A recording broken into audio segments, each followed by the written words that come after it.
thanks for coming on with us. JP Gance is president of Communio. Is that right? That's right. That's so right. Let me just ask you to tell us a little bit about Communio and what it's all about, what it does. Yeah, so Communio, we're a nonprofit ministry that consults with churches. We equip them with 21st century tools and strategies to strengthen relationships for married people, for singles, for those engaged and those in crisis. Ultimately, we recognize that the core building block for the church and for society is the family. The church is really a family itself, right? And God revealed himself as a family. So in the triune God. And so we want to serve churches and equip them to help their people live marriage well. We recognize that so much of what's going on in society right now is really the playing out of the breakdown of marriage and the family. So it sounds to me like Communio is kind of applying some, maybe I don't want to necessarily want to call it corporate leadership strategies to the church, just because of the language I'm hearing you use, which personally for somebody like me who doesn't do corporate stuff, doesn't really like the corporate world. I left the corporate world because they kept making me go to meetings and stuff, and I'm not a meeting person. And so if you say the words core competencies, I'm gonna unfriend you right now. But right. but yeah, but it's funny. Like my background, we brought a lot of the experience, a lot of the team members. While most of our team has decades of practical ministry experience, I actually worked for a while in the public policy and political worlds, and recognized there was just a lot of tools that were useful for ministry that weren't used in ministry. And so what we've tried to do is sanctify them and bring them into the use by the church to reach folks that churches would otherwise never be able to reach, to strengthen marriages and relationships. That's really cool. I was looking at some of the stuff on your website, and you've got some pretty cool graphics on there about the changing demographics, the changing sort of culture between Generation X, like me, and millennials, like Graham, and Generation Z, or whatever you call guys like producer Mark. And so explain a little more about what you're seeing in the culture and how things are shifting. Yeah, a big thing that everyone in the church has been concerned about is the rise of what is called the religious nuns, those who have no affiliation with any faith background. And what we've been able to show is that the last 60 years of the decline in religiosity in America, the decline of faith, is almost entirely tied to the collapse of marriage. As you noted, Gen Z and Millennial are more religiously non-affiliated than Gen X and then baby boomers. And but what we found when we dove into the data and looked at the behavior of going to church regularly, that behavior is nearly identical across the generations. If I know one thing about anybody in those generations, if you grew up in a home with constantly married parents, your likelihood of going to church is almost identical when you compare a baby boomer with a millennial or a Gen Z. And what's really happened is family structure has transformed over the last 60 years. Today, only 46% of kids will make it to their 17th birthday with a married mom and dad. And really, it should stand to reason, right? If you don't live in a married home, you're far less likely to be engaged with your father. And we know if you're going to believe that there's a father in heaven that loves you, we have a heavenly father, then and if you haven't experienced the love of a father in your home, that's a hard thing to grasp and to believe. And that's what we're seeing play out in society.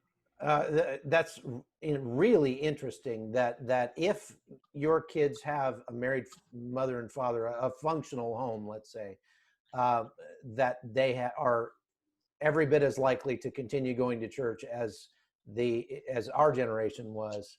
But what has changed is the structure of the home. So, I heard a guy. We were talking about the problem of gun violence in the United States, and there's a pretty well known. He's actually a statistician I was talking to that said if you really look at the numbers, if you drill down on the data, we don't have a gun problem in the United States. We have a gang problem in the United States, and we don't actually have a gang problem. We have a fatherlessness problem because Right. the majority of boys who join gangs do so because they didn't have a father in the home. And we don't really have a fatherlessness problem. We have a welfare problem because the rise in fatherlessness, especially in our lower class communities or minority communities, uh, exactly tracks the rise of the welfare state, where the state has stepped in and has essentially punished women who have a man living regularly in the home, or at the very least has rewarded women for having children out of wedlock. And so that has had a profound impact on our culture. So how are you helping churches reach out to that sort of new demographic? Yeah, so you're absolutely right. A big thing that we do when we serve a church, we call it establishing a data-informed full circle relationship ministry. And so a key to that is using data Oh, did we lose him? and being able to identify Okay. most churches, almost every single church we've ever worked with is underperforming with lower income populations. We want to highlight that in our planning process with them, and then help them design strategies to recruit them, to invite folks in, right? The first stage of our process is actually invitation.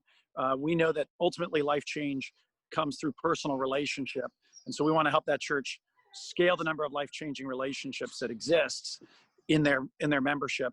And so it's the development of community outreach events, ongoing engagement activities that draws folks in from the community, draws folks in from every demographic, creatively, have activities that are fun for couples, fun for individuals, frequently childcare provided, and give the church the opportunity to form relationships with those in the surrounding neighborhoods that they wouldn't otherwise meet, wouldn't otherwise be able to engage with. So Yeah. I'll give you an example. We're working with a church right now, even amidst COVID, in Northern Virginia, and they're doing a screen on the green, and they're having an activity. It's an outdoor film night, childcare provided for the community. It's a really inexpensive night there, and they're doing a great job of getting folks out into real life in-person situations right now. We just did we just completed our over 14,000 surveys of folks who are churchgoers in different churches we work with, and we found that 1 in 4 active churchgoers are self-reporting that they're struggling right now in their marriage. And we need pastors to understand that, and that the church can be a place to bring that healing. If anybody's who's watching wants to get that report, we have it on our site. It's downloadable, communio.org/report. That would be communio.org/report. You can download and get the full roll up on that 14,000 person survey. I'm sure these are unprecedented times, and we're facing unprecedented challenges when it comes to how to do this. I mean, you're absolutely right that the only way churches grow is through growing relationships. And actually, there was a really great book that our Sunday school class went through many years ago called "How to Double Your Church in 2 Years or Less," I think, or something like that. And it was just basically that whenever somebody shows up at your church, they don't leave until before somebody asks them to lunch that day or over for dinner that week. Immediately, you have to make contact with visitors, and you have to invite them in, and you have to invite them, into the in group. And the problem we're facing now is that we're not meeting together. We're meeting online, or we're socially distanced. The church is not about socially distancing. This is one of That's the right. things Yeah. that I'm starting to think more and more, that we're going to have to decide as believers that we are going to start getting back together, whether or not the state allows us to. We're going to have to start holding in-person services, whether or not it's quote unquote safe from this unseen virus that kills like 0.000003% of people under 20. We're going to have to start building those relationships face to face, and following the biblical mandate to greet each other with a holy kiss, to lay hands on those who are sick, to actually physically touch one another. Again, even in the midst of this. And we've seen John MacArthur out in California, who has done just that and is paying the price for it, may actually end up going to jail for it.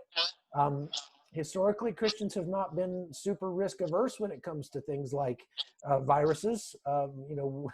We really shone during the Dark Ages. We really shone during Christianity was the glue that held society together during the. We ran in during the plague, right?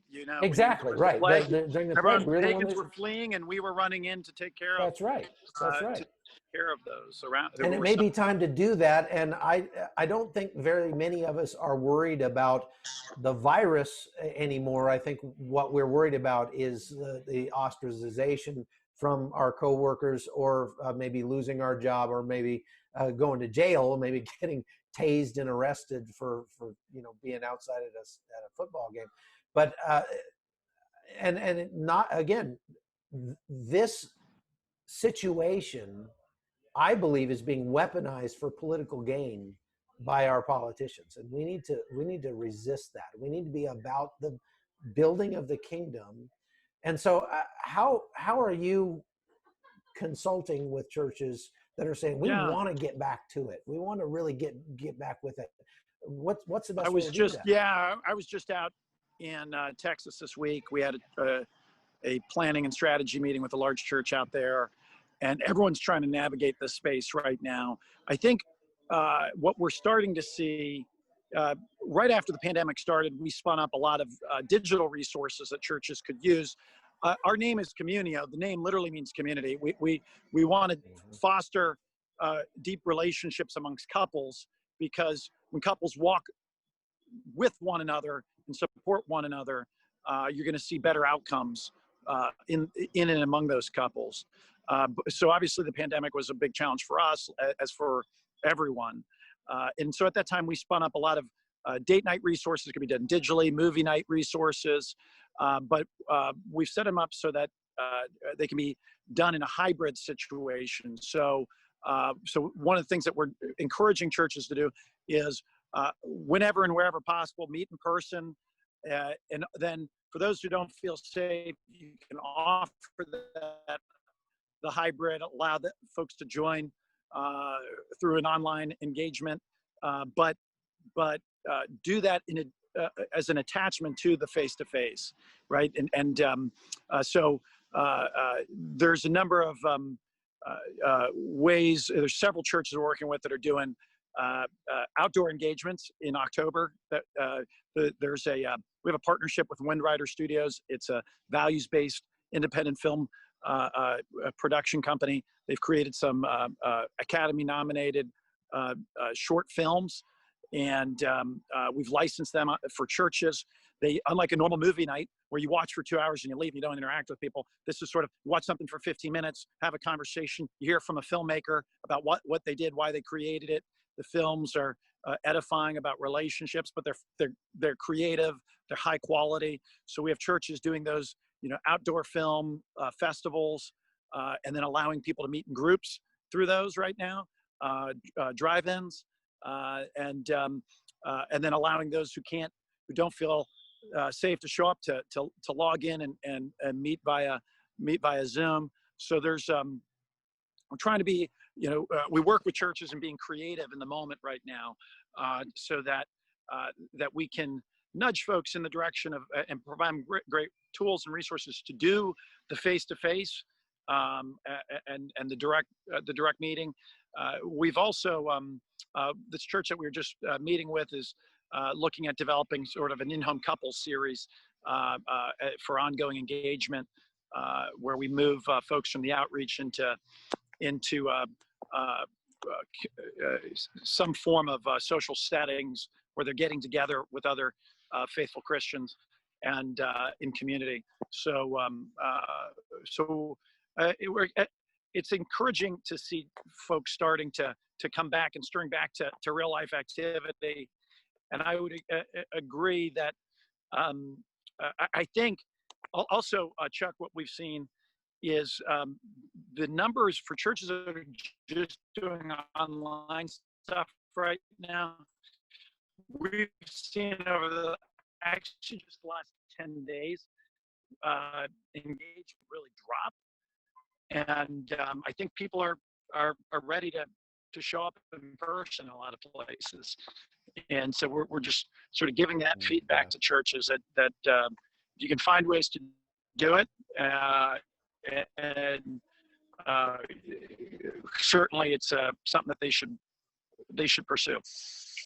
Yeah, it's a very good reminder that church is actually what happens between Sunday services, right, from Monday through Saturday, and we get together and celebrate that community on Sundays. But I think during this pandemic, especially, too many of us have, and myself included, have fallen down on that Monday through Saturday piece. We need to do more showing up at each other's houses. We need to do more getting together and breaking bread with people. And, for the people who are unchurched, for our coworkers and people like that, it's much less scary. It's much easier to come over for dinner to my house than it is to come with me to church. And once they've been to my house for dinner a few times, then they're going to be a lot more open to actually coming to church with me someday. And I think Christopher Anderson, he just said God's going to use this situation in the church to separate the wheat from the chaff. Well, I think he's doing that in me personally. He's separating the chaff out of me, because I'm starting to realize that I put way too much stock in my pastor. I love my pastor and my church, but I put way too much of the emphasis on church in their hands and did not take that responsibility for myself. Yeah. That I am the first pastor for my family. And That's right. I need to be that pastor, not just for my family, but for the people that God puts in front of me. And so when there's a single mother that we know who's struggling, when there's people who are having a hard time because my friend has lost his job or is having a hard time making his bills, that's where church happens. I need to get in front of those people, and I can still do that. I can still sneak over to their house and meet with them. And I think we need to be a lot more concerned about spreading the virus that is the gospel of Jesus Christ than avoiding the virus that is the COVID. Yeah, no, you're absolutely right. I think I'll leave you with this, Chuck. You think about, Ephesians 5. St. Paul tells us that a husband and a wife, when they love each other and they're when they're in authentic relationship with one another, they are an icon, an image of the love of Christ for his church, right? And the love of the church for the bridegroom, Christ. And so there's something deeply attractional about a couple. We all struggle, we all fall, but there's something deeply attractional about a couple who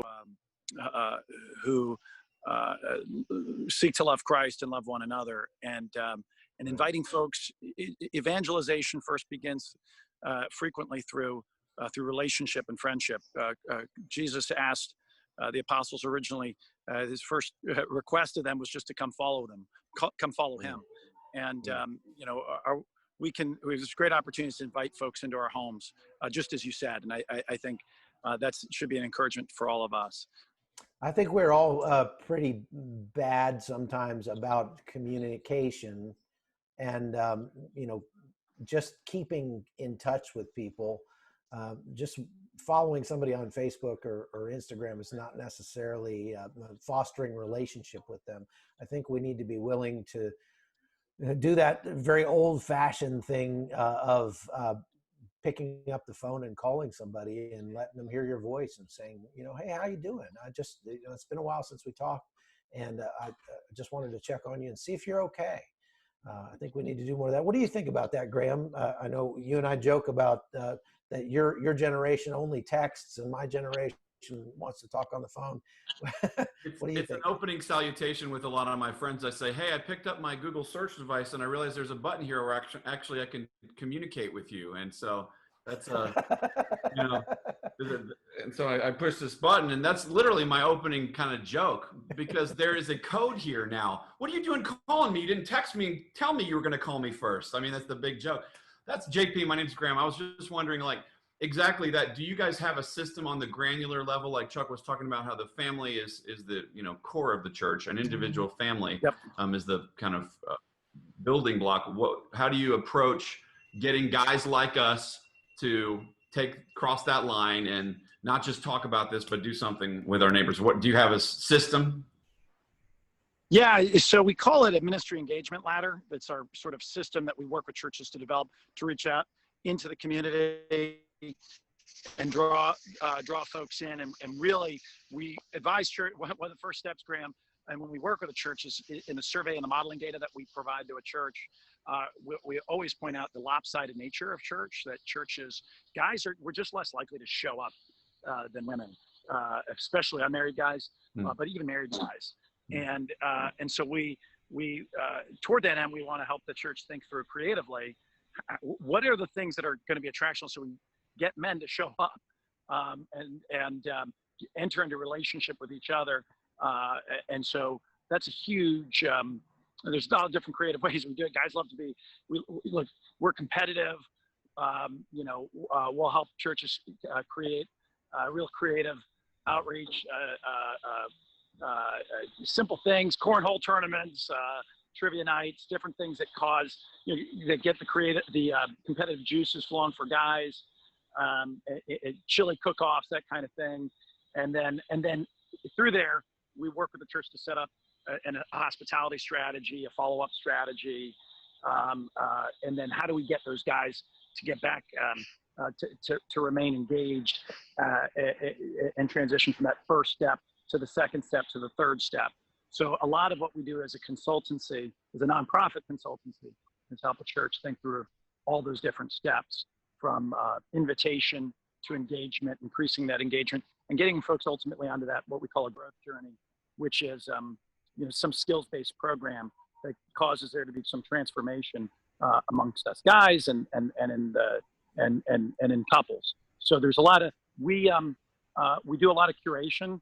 So we recognize there's a lot of amazing content out there, and so we don't actually. One of the things that we have always felt was a strength about the way we architected our ministry is we don't author end user content.